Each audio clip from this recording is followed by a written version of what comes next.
வகுப்பறையில் இருக்கும் சமயத்தில் கூடியவரை மனனம் செய்து விடுவேன். அப்படியென்றால் பாடங்கள் நடக்கும் வேளையில் நீ வகுப்பறையில் இருக்கவில்லையா? ஆம் சுவாமி. ஏன்? வேற ஏதாவது பணி செய்ய வேண்டியிருந்ததா? வேறு பணிதான் செய்து கொண்டிருந்தேன். அப்படி ஒரு சூழ்நிலை, அப்படி ஒரு நிர்பந்தம். என்ன ராமானுஜா, சூழ்நிலை என்கிறாய், நிர்பந்தம் என்று வேறு சொல்கிறாய்? அடியேனுக்கு ஒன்றும் விளங்கவில்லையே. அடியேன் சொல்கிறேன் சுவாமி.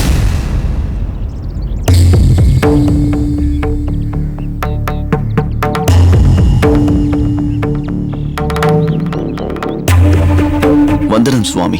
வந்தனம். என்ன கோவிந்தா, என்ன சொல்ல முனைந்தாய் நீ? ராமானுஜர் அண்ணா பாடசாலையில் படிக்க முடியாதவாறு சூழ்நிலை உருவாக்கப்பட்டுள்ளது. ஏன்? யாரால் அப்படி நடந்தது? வேறு யார் சுவாமி? உபாத்தியாயர் சம்பூர்ண சுவாமியால் தான். சம்பூர்ணமா? என்ன காரணத்தால் இப்படி? ஏற்கனவே அவர் எடுத்த வகுப்பில் அவருடைய தவறான உச்சரிப்பை ராமானுஜர் அண்ணா எடுத்துச் சொல்லி திருத்தினார் இல்லையா? ஆமாம், அது நடந்து முடிந்த விஷயம். அதற்கு இப்போது பழிக்க பழி வாங்குகிறார். என்ன இது? மிகவும் வேடிக்கையாக அல்லவா இருக்கிறது? தவறான பாடத்தை ஒரு ஆசான் எடுத்து பின்னாளில் ஒரு பெரிய அவப்பெயர் வந்துவிடக் கூடாதே என்று சரியான பதத்தை எடுத்து காட்டி விளக்கிய மாணவனின் பாண்டித்யத்தை பாராட்டாமல் பழிக்கு பழி வாங்குவதா? இது ஒரு உபாத்தியாயர் செய்யும் காரியமா? ராமானுஜா, என்னதான் சொல்கிறார் உன் ஆசான் சம்பூரணம்? இனி அவர் எடுக்கும் பாடசாலை வகுப்பில் ராமானுஜர் அண்ணா இருக்க வேண்டியதில்லையாம். பாடசாலையில் ஆங்காங்கு செய்ய வேண்டிய மராமத்து வேலைகளை செய்யும்படி பணிக்கிறார்.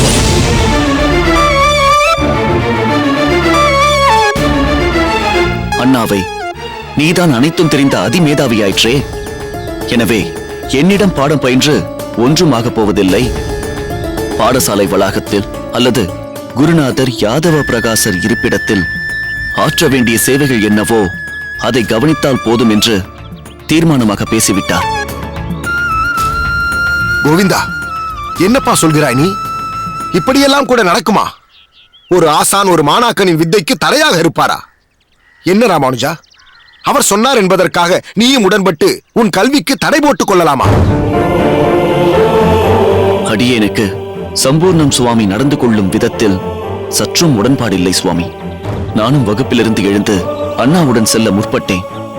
ஆனால் அண்ணா என்னை தடுத்து வகுப்பிலேயே அமரும்படி பணித்து விட்டார். கேட்பதற்கே மிகவும் சங்கடமாக இருக்கிறது. சுவாமி, ராமானுஜர் அண்ணா திருப்புட்குழி பாடசாலையில் கல்வி பயிர்கிறார் என்ற ஒரே காரணத்தினால்தான் அடியேன் ஓடோடி வந்து அந்த பாடசாலையில் சேர்ந்தேன். அண்ணா இனி அங்கு நடக்கும் வகுப்பில் பங்கேற்க முடியாத நிலை என்றால் எனக்கும் அவ்வகுப்பில் இருக்க விருப்பமில்லை. இனி அடியேனும் உபாத்தியாயர் சம்பூர்ணம் சுவாமி நடத்தும் வகுப்பறைக்கு செல்ல மாட்டேன். கோவிந்தா, உன் முடிவு மிகவும் தவறானது. அடியேனுக்கு அதில் கிஞ்சித்தும் உடன்பாடில்லை. ஒரு விதத்தில் நீ செய்வது கல்விக்கு அவமரியாதை செய்வது போல் ஆகிவிடும். ஆம் கோவிந்தா, ராமானுஜன் சொல்வது மிகவும் சரி.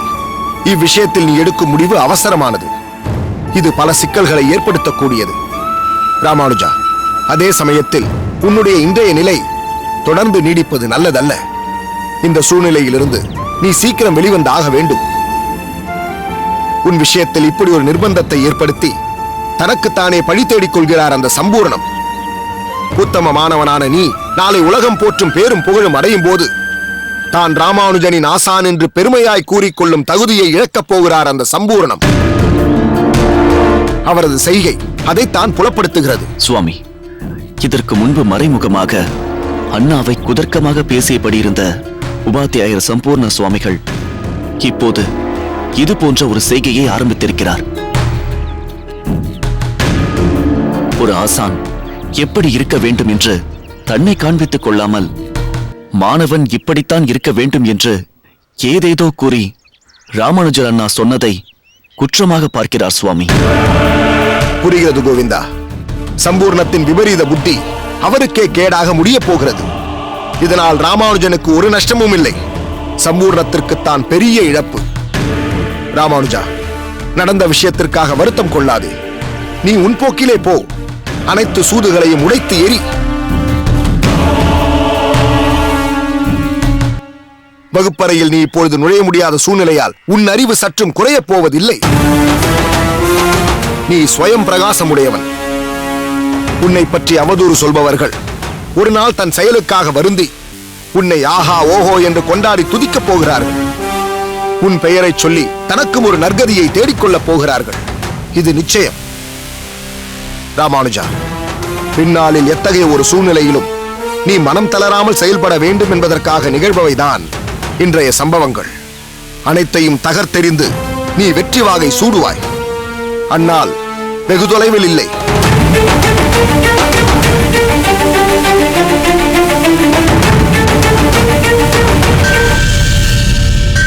ஆதிகேசவா, உன் மகிமையே மகிமை.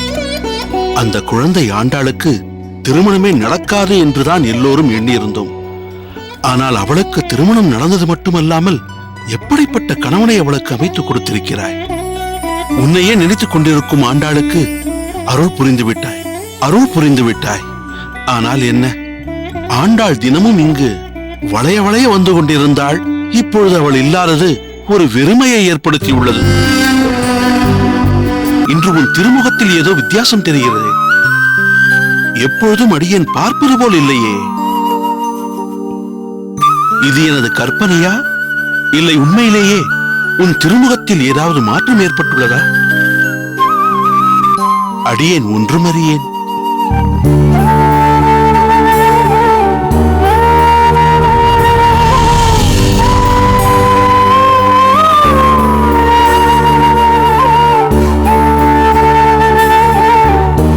பட்டரே, வாருங்கள் வாருங்கள்.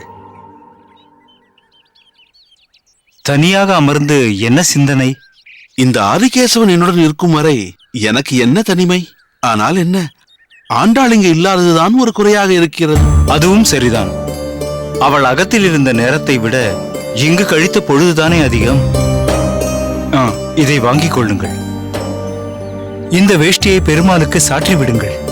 ஆண்டாளுக்கு நல்லபடியாக கல்யாணம் நடந்தால் இதை அர்ப்பணிக்கிறோம் என்று வேண்டியிருந்தோம். மிகவும் நல்லது சுவாமி. இந்த வேஷ்டி தங்களுக்கு.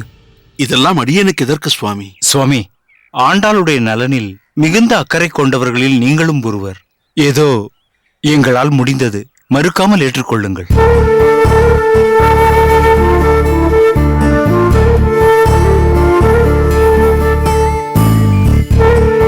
என்ன பட்டரே, நொடிக்கு நொடி பெருமாளையே பார்த்து கொண்டிருக்கிறீர்கள்? நீங்களும் பாருங்கள். எம்பெருமான் முகத்தில் ஏதாவது வித்தியாசம் தெரிகிறதா?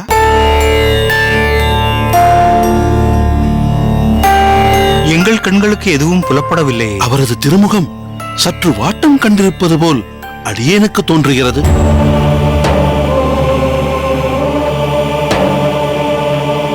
ஒருவேளை ஆண்டாள் வராததால் பெருமாளே சற்று சோகமயமாக இருக்கிறாரோ? நாள் தவறாமல் காலை மதியம் மாலை என்று 3 வேளையும் வந்து பெருமாளை சேவிப்பது ஆண்டாளின் வழக்கம்.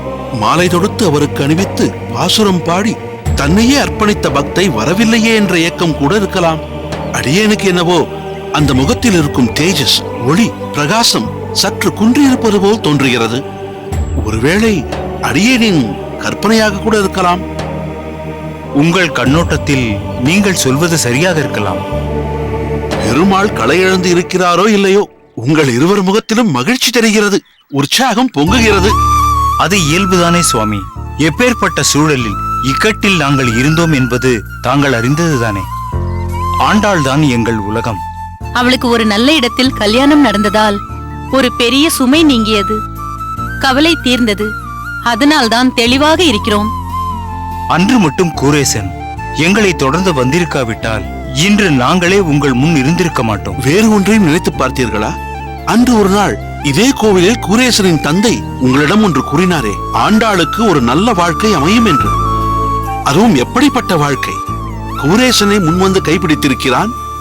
இதைவிட ஒரு நல்ல இடம், ஒரு பெரிய இடம் நீங்கள் எங்கு தேடினாலும் கிடைக்காது. மிகவும் சரியாக சொன்னீர்கள். அம்மா,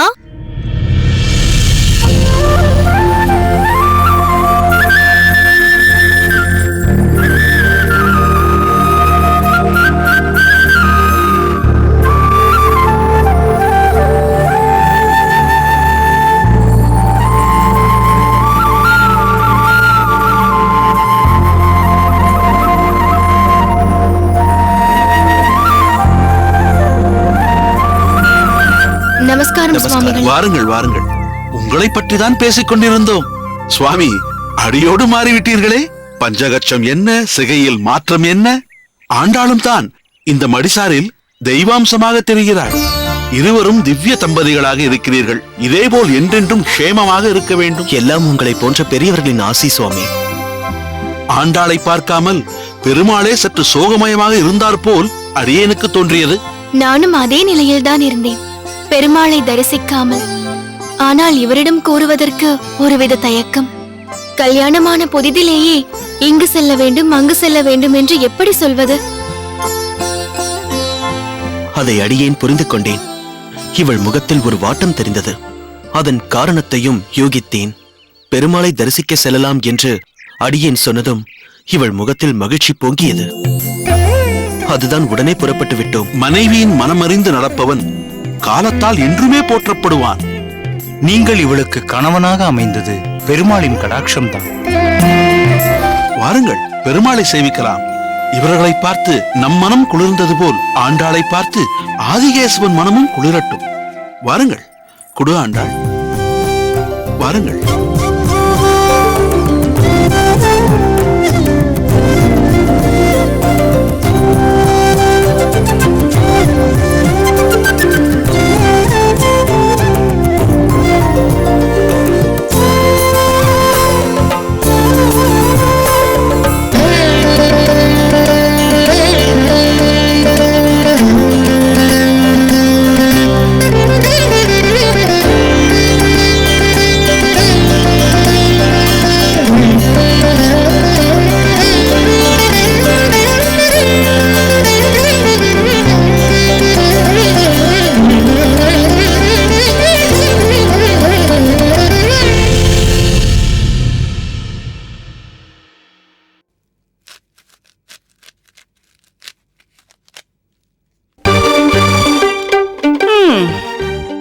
இந்த அகத்திற்கு நான் வந்து ஏறக்குறைய 1 மாதம் ஓடிவிட்டது.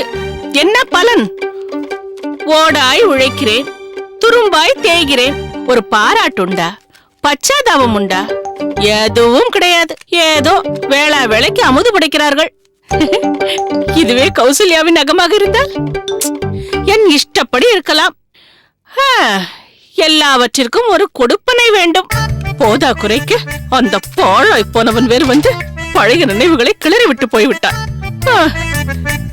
என் பிழைப்பு இப்படி புலம்பும் பிழைப்பாகிவிட்டதே. இந்த மாம்பழத்தையும் மாங்காயையும் எங்கு ஒளித்து வைத்தாலும் கண்டுபிடித்து விடலாம். இதற்கென்று ஒரு அலாதி மனம் இருக்கிறது. அதிலும் இந்த மாங்காவின் புளிப்பு இருக்கிறதே, ஒரு தனி ருசிதான். நறுக்கிய உடனேயே வாயில் போட்டுக் கொள்ள வேண்டும். அப்போதுதான் ருசி. இதன் மனமே மூக்கை துளைக்கிறது. அன்று மாம்பழம், இன்று மாங்காய்.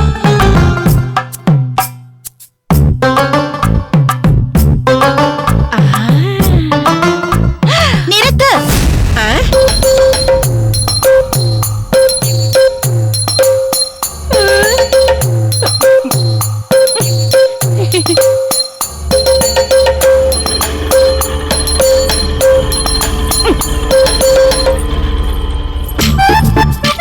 என்ன செய்து கொண்டிருக்கிறாய்?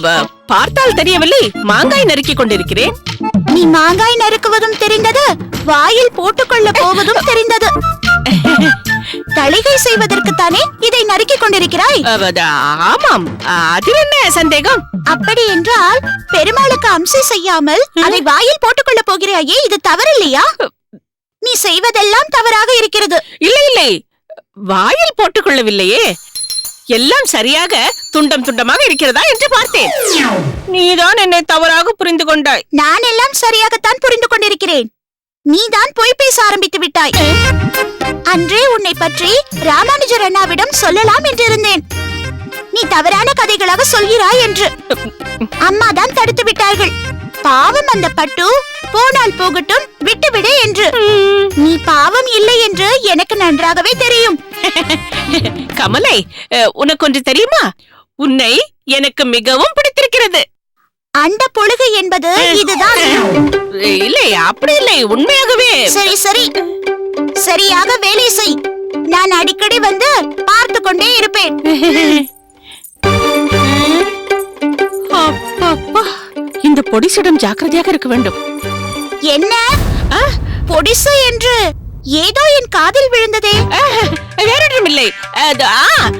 இதோ இந்த மாங்காயை பொடிசு பொடிசாக நறுக்க வேண்டும் என்று எனக்கு நானே சொல்லிக் கொண்டேன். என்னை பற்றி தான் ஏதோ சொன்னாய் என்று நினைத்தேன். இல்லை இல்லை.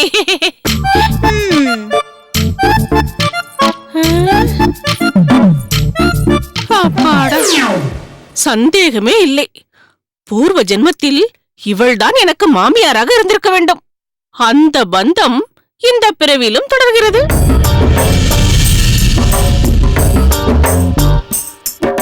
நில்.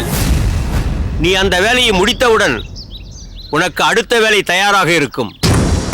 அப்படி என்றால் அடியன் எப்போது பாடங்களை பயில்வது சுவாமி? அது எப்பொழுதும் இல்லை. ஏன்னா நம்ம வருங்கால பாரதியுடைய கை யார் கையில இருக்குன்னு நினைக்கிறீங்க? என்ன மாதிரி இளமையான அழகான பெண்கள் கையிலயா இருக்கு.